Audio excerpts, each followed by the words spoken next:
ओम दुर्गा माँ जय माता दी। दोस्तों, माँ भगवती दुर्गा की कृपा आप और आपके पूरे परिवार पर सदा सर्वदा बनी रहे। तो दोस्तों, नवरात्रि में पहला दिन बहुत महत्वपूर्ण होता है। आज के दिन हम माँ भगवती दुर्गा की स्थापना अपने घर में करते हैं। घर के ईशान कोण में चौकी स्थापना करके माँ दुर्गा को स्थापित करके हम कलश की स्थापना करते हैं, अखंड दीपक प्रज्वलित करते हैं, माँ का आवाहन करते हैं। तो प्रथम दिन बहुत महत्वपूर्ण होता है, माँ भगवती दुर्गा के स्वागत का दिन होता है। और शास्त्रों के अनुसार अगर हम नवरात्रि के पहले दिन कुछ विशेष कार्य कर लेते हैं तो इससे माँ बहुत ही शीघ्र प्रसन्न हो जाती है और फिर हमारी जो भी पूजा होती है, प्रार्थना होती है, माँ उसे बहुत शीघ्र स्वीकार करती है और हमारे जीवन में आने वाली समस्त बाधाओं को दूर करती है, समस्त कामनाओं को पूर्ण करती है। तो आज की वीडियो में हम आपसे बात करने वाला हूं कि नवरात्रि के पहले दिन हमेशा क्या करें जिससे कि माँ की कृपा हमें बहुत शीघ्र मिल जाए और हमारे जीवन में सुख, समृद्धि, धन, वैभव की प्राप्ति हो,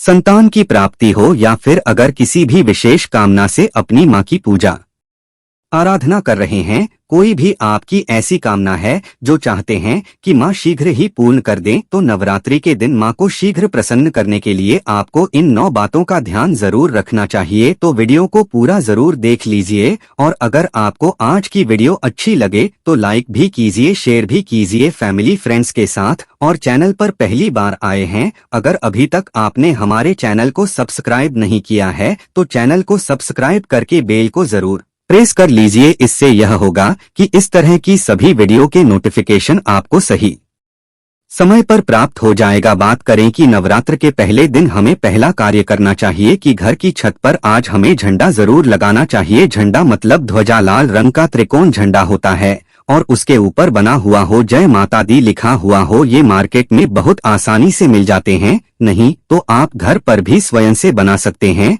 तो एक झंडा त्रिकोण आप लेकर माँ को पहले दिन उनके चरणों में अर्पित कीजिए जब पूजा कर रहे हैं सुबह। तो उसके बाद पूजा के बाद वह झंडा अपने घर की छत पर लगा दीजिए। इस झंडे को घर के ईशान कोण में यानी के उत्तर पूर्व के कोने पर, अगर वहां पर जगह ना हो तो आप उत्तर दिशा में इस झंडे को लगा सकते हैं, जहां भी आप ये ध्वजा लगाते हैं। इसके साथ आप ध्यान रखें कि आप वहां पर एक दीपक जरूर प्रज्वलित करें झंडा लगाते समय। इससे क्या होगा, इससे यश की वृद्धि होती है। देखिए, जब हम झंडा अपने घर पर लगाते हैं जो कि हमेशा लहराता रहता है, तो यह इस बात का सूचक है झंडा की आपको जीवन में सफलता की प्राप्ति होगी, यश की प्राप्ति होगी, मान प्रतिष्ठा की प्राप्ति होगी, समस्त प्रकार के सुखों की प्राप्ति होगी, मान सम्मान, यश, प्रतिष्ठा, धन की वृद्धि, सुख, समृद्धि, सभी प्रकार की जो चीजें हैं वह प्राप्त हो जाती है। ऐसे लहराता हुआ झंडा आपके घर पर शुद्धता की सूचना है। इसलिए आज नवरात्रि के पहले दिन आज आपको अपने घर के ईशान कोण में एक लाल रंग का झंडा जरूर लगाना चाहिए। अगला जो कार्य है नवरात्रि में पहले दिन आपको जरूर करना है वो है घर के मुख्य द्वार पर तोरण लगाना। तोरण क्या होता है, देखिए, आम के पत्ते लीजिए। जब हम पंचपल्लव के लिए भी आम का पत्ता लेते हैं, वहीं आम का पत्ता चाहिए हमें और थोड़ा सा अधिक मात्रा में आप लेकर आइए। उसे साफ धो लीजिए। धोने के बाद उस पत्ते के ऊपर आपको श्री लिखना, पत्ते पर आपसी में लिखें और जितना भी बड़ा आपका मुख्य द्वार हो उसके अनुसार एक धागा लेकर, और लाल धागा ले सकते हैं, पीला धागा ले सकते हैं, इस प्रकार से किसी भी रंग का धागा लेकर आप इन सभी पत्तों को एक माला के स्वरूप में बना लीजिए और उसके बाद ये अपने घर के मुख्य द्वार पर लगा दीजिए। श्री पत्तों पर कुमकुम से लिख दीजिए या हल्दी से लिख दीजिए, इसी लगा दीजिए। इससे क्या होगा कि जब भी आप किसी दरवाजे पर कहीं तोरण लगा हुआ देखते हैं, आपको क्या लगता है, पहले ही सूचना में यह लगता है कि इस घर में कोई शुभ या मांगलिक कार्य हुआ है। तो घर पर लगा हुआ तोरण, घर के मुख्य द्वार पर लगा हुआ तोरण आपके घर में शुभता की सूचना देता है, मांगलिक कार्य की सूचना देता है, इस बात की सूचना देता है कि आपके घर में देवी विराजित हैं।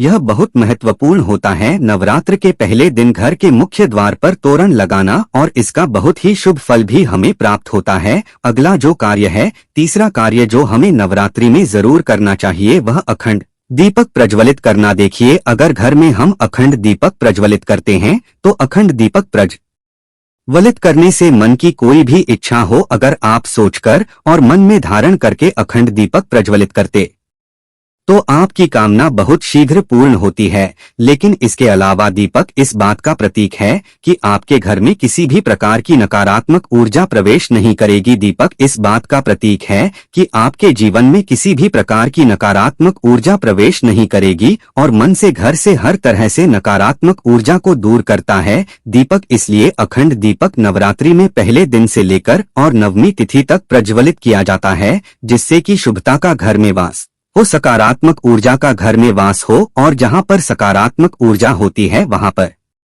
सुख, समृद्धि, धन, वैभव की प्राप्ति होती है। मां भगवती वहीं वास करती है जहां सकारात्मक ऊर्जा रहती है। इसलिए हम घर के मुख्य द्वार पर तोरण लगा रहे हैं ताकि बाहर से मुख्य द्वार से किसी भी प्रकार की नकारात्मक ऊर्जा हमारे घर में प्रवेश ना करें। इसके अलावा जब हम दीपक प्रज्वलित कर रहे हैं तो हमारे विचारों में किसी प्रकार की नकारात्मक ऊर्जा ना हो, इसके लिए हम प्रज्वलित कर रहे हैं। जब हम पूजा प्रार्थना कर रहे हैं, मंत्र जप कर रहे हैं, निर्विघ्न उसे हम पूर्ण कर पाए, इसके लिए अखंड दीपक प्रज्वलित किया जाता है। लेकिन अगर आप किसी भी कारणवश अखंड दीपक प्रज्वलित नहीं कर पाते हैं तो सुबह शाम दोनों समय जब मां की आराधना करें तब आपको शुद्ध घी का दीपक जरूर प्रज्वलित करना है। और सुबह शाम दोनों समय अपने घर में लौंग और कपूर की आरती जरूर कीजिए, जिससे कि घर में नकारात्मक ऊर्जा ना रहे और घर में सकारात्मक ऊर्जा का वास बना रहे। अगला जो कार्य है नवरात्रि में आपको जरूर करना चाहिए वह कलश की स्थापना। और देखिए, दीपक में एक और बात का ध्यान रखें।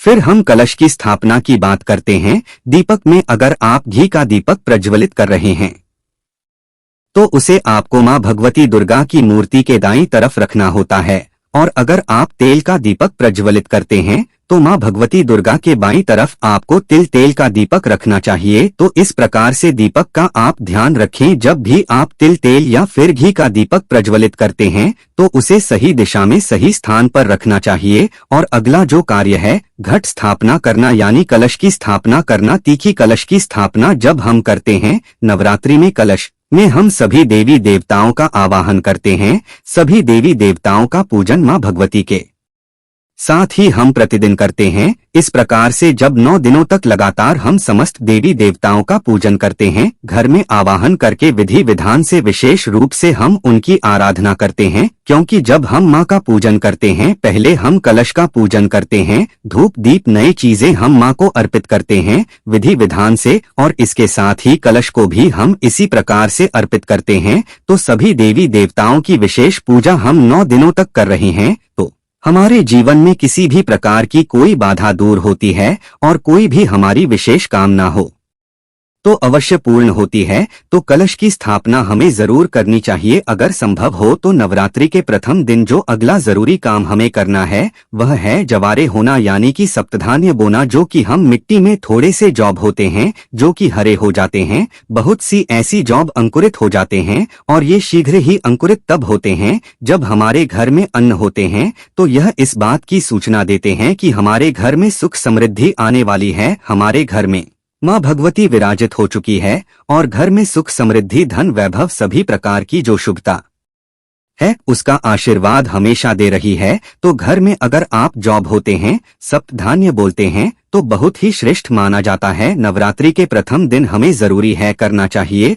और अगला जो शुभ कार्य है जो नवरात्रि के प्रथम दिन आपको जरूर करना चाहिए, वैसे तो बहुत से भक्त नवरात्रि के पूरे 9 दिनों तक व्रत धारण करते हैं। बहुत से भक्त जल पीकर या फिर फलाहार के द्वारा इस व्रत को धारण करते हैं। लेकिन अगर आप पूरे नवरात्रि व्रत धारण नहीं करते हैं तो नवरात्र के प्रथम दिन आपको व्रत धारण जरूर करना चाहिए। नवरात्रि के प्रथम दिन और अंतिम दिन यानी नवमी तिथि पर, यह अष्टमी तिथि पर आपको व्रत जरूर करना चाहिए। तो प्रथम दिन बहुत महत्वपूर्ण है। मां भगवती दुर्गा की आराधना करते हैं, विधि विधान से उनका आभार करके पूजन कर रहे हैं, तो प्रथम दिन आपको व्रत जरूर करना चाहिए और संभव हो तो पूरे नवरात्र व्रत करना चाहिए। पूरे नवरात्र जब हम व्रत करते हैं, मां की पूजा आराधना करते हैं, सात्विकता के साथ मां की आराधना करते हैं तो मां शीघ्र ही प्रसन्न होती है। लेकिन व्रत भी धारण करें जब आप स्वस्थ हो पूर्ण रूप से। अगर आप स्वस्थ नहीं हो, व्रत रखने में असमर्थ हो, तो सिर्फ आप शुद्ध सात्विक भोजन यानी कि बिना लहसुन प्याज का भोजन लेकर मां की आराधना सुबह शाम करें।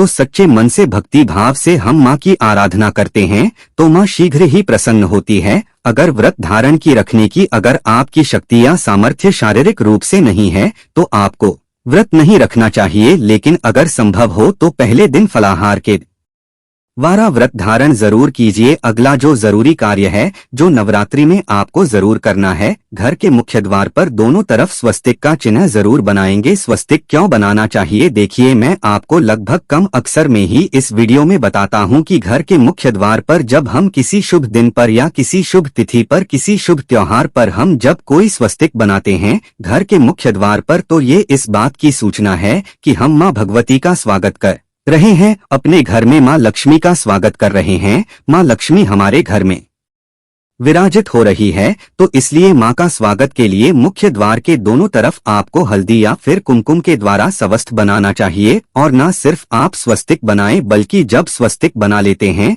दोनों तरफ तो उसके बाद आपको स्वस्तिक का पूजन भी कीजिए, जैसे कि धूप दीपक शत और जल थोड़ा सा गिराकर और उस स्वस्तिक का पूजन कीजिए। माँ भगवती का रूप मानकर इस स्वस्तिका जब हम पूजन करते हैं तो स्थायी रूप से माँ लक्ष्मी का वास हमारे घर में होता है। तो जरूर आपको इस बात का ध्यान रखना है। और जो सबसे जरूरी काम है जो हमें सुबह जरूर करना है, स्नान इत्यादि करने के बाद नवरात्रि के प्रथम दिन, और आप प्रतिदिन भी कर सकते हैं लेकिन प्रथम दिन विशेष रूप से अनिवार्य है, या काम के घर में आप गंगा जल का शुद्ध गंगाजल का छिड़काव कीजिए। गंगाजल ना हो तो आप शुद्ध जल भी अभिमंत्रित करके जैसे माँ भगवती के पास अब थोड़ी देर तक उस जल को रख दीजिए। उसके बाद आप जैसे मंत्र जप वगैरह करते हैं, विधि विधान से पूजा करते हैं, तो वह जल अभिमंत्रित हो जाता है। उस जल के द्वारा पूरे घर में घर के कोने कोने में मुख्य द्वार से लेकर हर तरफ उस जल का छिड़काव कीजिए, जिससे कि घर में सकारात्मक ऊर्जा का वास हो।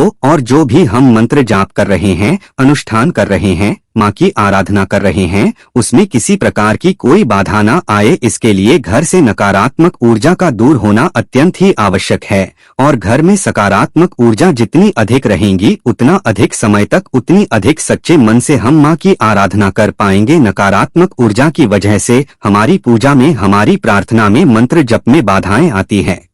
इसलिए इन बाधाओं को दूर करने के लिए नवरात्रि के प्रथम दिन यह नियम बनाए गए हैं कि अगर हम विधि विधान से इन 9 नियमों का पाठ नवरात्र के पहले दिन कर लेते हैं तो पूरे नवरात्रि हम माँ की आराधना निर्विघ्न कर पाते हैं। और इस प्रकार से जब हम माँ की आराधना करते हैं निर्विघ्न भाव से, मतलब किसी प्रकार की कोई बाधा न आए आपकी पूजा में, मंत्र जाप में और अनुष्ठान में, तो आपकी पूजा संपन्न होती है अच्छे से और सफलता की भी प्राप्ति होती है। कभी जब हमारी पूजा अच्छे से संपन्न होगी तभी हमें माँ का आशीर्वाद भी प्राप्त होता है। इसलिए बहुत आवश्यक है इन नियमों का पालन नवरात्र के प्रथम दिन करना। आशा करता हूँ आज की वीडियो आपके लिए अवश्य उपयोगी होगी। और आज की वीडियो अगर आपको अच्छी लगी हो तो लाइक जरूर कर दीजिए, शेयर कर दीजिए फैमिली फ्रेंड्स के साथ। और चैनल पर पहली बार आए हैं, अगर अभी तक आप मेरे चैनल को सब्सक्राइब नहीं किया है तो चैनल को सब्सक्राइब जरूर कर लीजिए। और दोस्तों, हमारे द्वारा दी गई जानकारी शास्त्रों में वर्णित और बिल्कुल सटीक रूप से आपको प्रदान की जाती है।